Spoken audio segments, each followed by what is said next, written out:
আচ্ছা, এই ছবিটার মাঝখানে তোমরা কি কোনো ধরনের পরিবর্তন দেখতে পাচ্ছ? তোমরা অবশ্যই হয়তো খেয়াল করেছো, এখানে এই যে স্ট্যাচুটা, এই স্ট্যাচুটা এক ধরনের রঙের এবং এই স্ট্যাচুটা একটু ভিন্ন ধরনের রঙে পরিণত হয়েছে। তো ভাই, এইখানে আসলে কি ঘটেছে? এখানে বেসিক্যালি কপার ক্ষয়রোধ করার যে প্রসেস, ক্ষয়রোধ প্রসেসের মাধ্যমে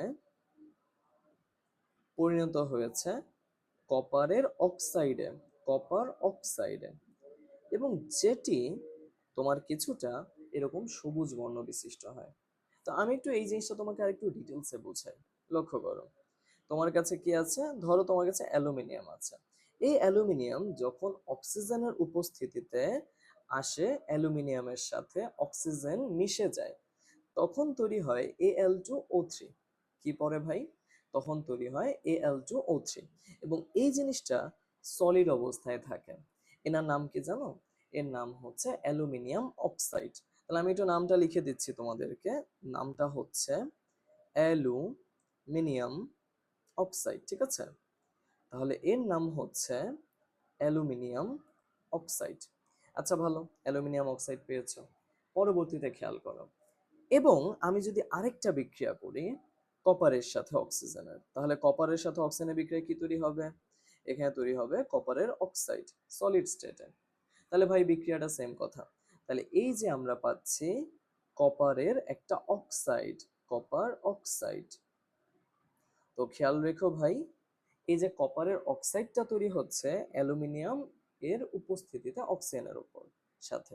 তার মানে বেসিক্যালি এই যে ছবিটা দেখতেছো, এই ছবিটা যদি কপার দ্বারা তৈরি হইতো, এই ফুল ছবিটা, এই যে স্ট্যাচুটা, এটা যদি কপার দ্বারা তৈরি হইতো, তাহলে এই ছবিটার মধ্যে এই কপারের সাথে বিক্রিয়া করতো কে ভাই?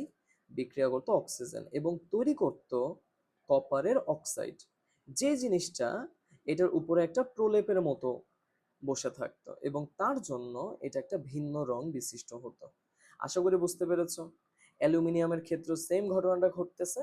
তাই আমরা বলতে পারতেছি ভাইয়া যে এইখানে কপার এবং অ্যালুমিনিয়াম যখন কপারের অক্সাইড ক্রিয়েট করে ফেলে, তখন এরা এতটাই স্টেবল পরমাণু যে বাইরে থেকে কোনো বাতাস এর মধ্যে আর ঢুকতে পারে না।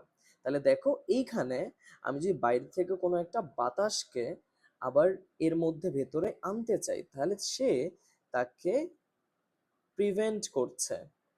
তাহলে তুমি বাইরে থেকে কোনো ধরনের বাতাস, অক্সিজেন এখানে নিয়ে আসতে পারছো না। এই জন্যে আমরা কি বলতে পারি জানো? এই জন্যে আমরা বলতে পারি যে এখানে, এই জন্যে আমরা বলতে পারি এইখানটায় বায়ুর সংস্পর্শে আসা রোধ হয়, বায়ুর সংস্পর্শে আসা রোধ হয়। এবং এই রিজনটার জন্যই কপারটা অথবা অ্যালুমিনিয়ামের কোনো ধরনের ক্ষয়ক্ষতি হয় না এবং তারা নিজেদেরকে বাঁচায় ফেলে।